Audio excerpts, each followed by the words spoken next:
Hi there, I hope you are doing well. So we are going to take the derivative of tangent x, which is secant square x, and then we take the derivative of angle of tangent x, which is x. So derivative of x will be 1.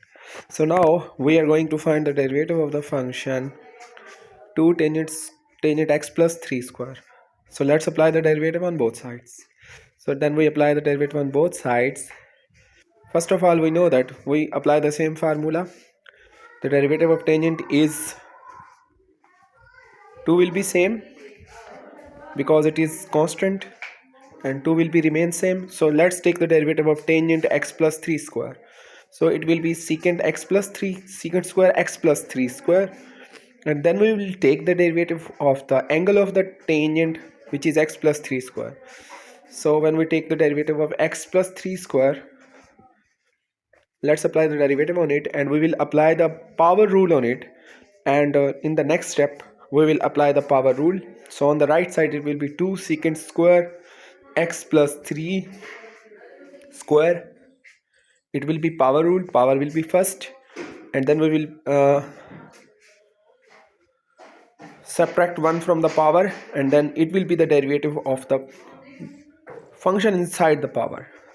So 2 2s are 4, and it will be secant square x plus 3 square into x plus 3.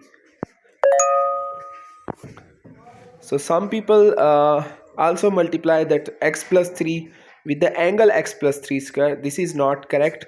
So we will write x plus 3 separately, and this will be the answer of that question. I hope you have understand that. To understand more question about the derivation, about the derivative, you can ask about everything. We are putting our number, our email below. You can contact there, and you can contact us there.